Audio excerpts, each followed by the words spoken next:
Hi friends, அனைவருக்குமே வணக்கம். இந்த வீடியோவில் நம்ம எதை பற்றி பார்க்க போகிறோம் அப்படின்னு பார்த்தீங்கன்னா, அனைவருக்குமே தெரியும். நகைக்கடன் அனைவருமே வாங்கியிருப்பீங்க.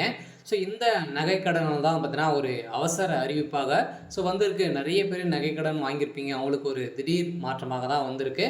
இந்த மாற்றத்தின் அடிப்படையில் வருகின்ற 5ஆம் தேதி முதல் பார்த்தீங்கன்னா, இந்த நகைக்கடன் வாங்கியவர்களுக்கு ஒரு அவசர அறிவிப்பு, ஒரு மகிழ்ச்சிகரமான ஒரு தகவலும் பார்த்தீங்கன்னா, இப்போ ரிசர்வ் பேங்க் வெளியிட்டிருக்காங்க. ஏற்கனவே நகைக்கடன் வாங்கியவர்களுக்கு பார்த்தீங்கன்னா, புதிய ஒரு அறிவிப்பு ரிசர்வ் வங்கி பார்த்தீங்கன்னா, எடுத்துட்டு வந்தாங்க. இதில ஏழை எளிய மக்கள் அனைவரையுமே பார்த்தீங்கன்னா, பயன்பெற முடியாத சிலருக்கு தான் ஒரு திட்டமாக ரிசர்வ் பேங்க் எடுத்துட்டு வந்தது. இதில பார்த்தீங்கன்னா, நகைக்கடன் புதுப்பிக்க கோரி இப்போ பார்த்தீங்கன்னா, அதிரடியாக இதற்கு எதிராக நிறைய போராட்டங்கள் நடக்க போகுது. இந்த போராட்டத்தின் அடிப்படையில் தான் இப்போ அதிரடியாக பார்த்தீங்கன்னா, வருகின்ற மே 5ஆம் தேதி பார்த்தீங்கன்னா, இந்த நகைக்கடன் வாங்கியவர்களுக்கெல்லாம் பார்த்தீங்கன்னா, இந்த புதிய அறிவிப்பு வரப்போகுது அப்படின்ற மாதிரி அஃபிஷியலாகவே ஒரு தகவல் வழியாக இருக்குது. இதை பற்றி இந்த வீடியோவில் பார்க்கலாம். அதுக்கு முன்னாடி நம்ம சேனலுக்கு இப்போ தான் நீங்கள் முதல் முறையாக வந்திருக்கீங்க அப்படின்னா, மறக்காமல் நம்மளுடைய சேனலை சப்ஸ்கிரைப் பண்ணி சப்போர்ட் பண்ணுங்கள். வாங்க வீடியோக்குள்ளே போகலாம். பார்த்தீங்கன்னா, அனைவருமே வங்கியின் மூலமாகவும் அதே மாதிரி நிறைய வங்கிகள் தனியார் வங்கி அனைத்து வங்கிகளும் நகைக்கடன் பார்த்தீங்கன்னா வாங்கியிருப்பீங்க.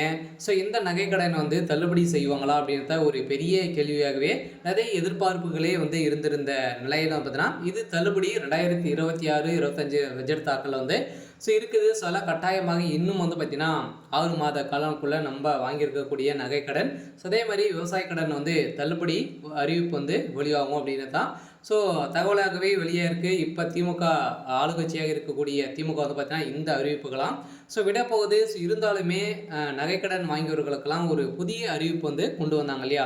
இந்த அறிவிப்பின் பிரகாரம் பார்த்தீங்கன்னா, வங்கிகளை நகைக்கடனை புதுப்பிக்க வெளியிட்ட புதிய வழிகாட்டுதல்களை ரிசர்வ் வங்கி ஆர்பிஐ திரும்ப பெற வேண்டும் என மாநிலங்களுக்கு பார்த்தீங்கன்னா, உறுப்பினர்கள் அனைவருமே எதிர்ப்புகள் கொண்டு வந்திருக்காங்க. இந்த எதிர்ப்பின் அடிப்படையில் இது தொடர்பாக மாநிலங்களின் செவ்வாய்க்கிழமை உடனடியாக நேரத்தில் முன்வைக்க கோரி இப்போ பார்த்தீங்கன்னா போராட்டத்தில் இறங்க போகிறாங்க. இதனால் பொதுமக்கள் தங்கள் அவசர பண தேவைக்காக வங்கிகளில் கூட்டுறவு வங்கிகளில் மற்றும் அதே மாதிரி வங்கி சாராத நிதி நிறுவனங்களிலும் நகைக்கடன்களை பெறுவது தவிர்க்க முடியாத ஒரு செயலாக இருக்குது. இந்த அடிப்படையில் வங்கிகளில் நகைக்கடன் வாங்கியவர்களுக்கு மறு அனுமானம் வைப்பதற்கு ரிசர்வ் வங்கி தற்போது வெளியிட்டுள்ள வழிகாட்டுதலின் அடிப்படையில் கடுமையான பாதிக்கப்படும் கூடிய நிலை தான் உள்ளது. தற்போது நடைமுறையில் உள்ள விதிகளின்படி நகைக்கடன் காலத்தில் முடிவில் கடன் வாங்குபவர் வட்டியை மட்டுமே செலுத்தி நகைக்கடன்களை புதுப்பித்துக் கொள்ளலாம் என ஏற்கனவே அறிவிப்பு இருந்தது. இந்த புதிய அறிவிப்பின்படி வங்கியில் அடமானம்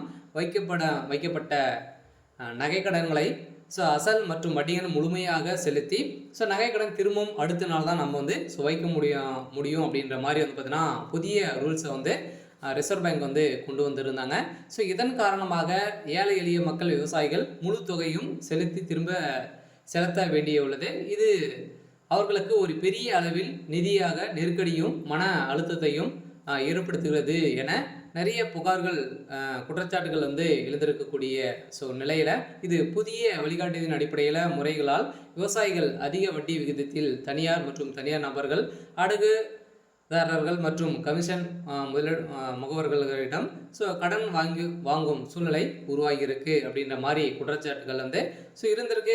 இதன் அடிப்படையில் இந்த ரிசர்வ் வங்கி திரும்ப பெற்று பழைய விதிமுறையின்படி நடைமுறைக்கு கொண்டு வர வேண்டும் என நிறைய கட்சிகள் வைகோ அவர்கள் பார்த்தீங்கன்னா, இதில் ஒரு அறிவிப்பு கொடுத்துருக்காங்க. சில நகைக்கடன் வாங்கியவர்களுக்கு இந்த அறிவிப்பு பார்த்தீங்கன்னா, ஒரு திடீர் மாற்றமாக இருக்க போகுது. சில மக்கள் அனைவருக்குமே ஒரு மகிழ்ச்சிகரமான ஒரு தகவலாக கூட இருக்கலாம். வருகின்ற 5ஆம் தேதி முதல்ல பார்த்தீங்கன்னா, நகைக்கடன் வாங்கியவர்களுக்கு இந்த அறிவிப்பு பிறந்த போகுது. சில நகைக்கடன் இதுக்கு மேலே பார்த்தீங்கன்னா, நகைக்கடன் நீங்கள் வாங்க போகிறீங்க அப்படின்னாலே இன்னும் 6 மாத காலத்துக்குள்ளே நம்மளுக்கு இந்த அறிவிப்பு வரப்போகுது. இந்த நகைக்கடன் தள்ளுபடி வருமா அப்படின்ற பார்த்தீங்கன்னா, தள்ளுபடி என்றாலே வருகின்ற ஆளுங்கட்சியாக இருக்கக்கூடிய நிறைய சட்டமன்ற தேர்தல் வரப்போகுது. இந்த தேர்தல் அடிப்படையில் நிறைய அறிவிப்புகளாக கொடுக்க போகிறாங்க. நகைக்கடன், விவசாய கடன், கல்விக்கடன், நிறைய கடன்கள் நிறைய வங்கி மூலமாக வாங்கியிருக்க கடன்கள்லாம் தள்ளுபடி செய்ய போகிறதாக அஃபிஷியலாகவே தகவல் வெளியே இருக்குது. ஸோ அதெல்லாம் வந்து பார்த்தீங்கன்னா ஒரு மகிழ்ச்சிகரமான ஒரு தகவல் வெளியே இருக்குது. சரி ஓகே. ஸோ இன்றைக்கான அப்டேட் வந்து பார்த்தீங்கன்னா இதுதான். ஸோ மறக்காமல் நம்மளுடைய சேனலை சப்ஸ்கிரைப் பண்ணி சப்போர்ட் பண்ணுங்கள். தேங்க்யூ.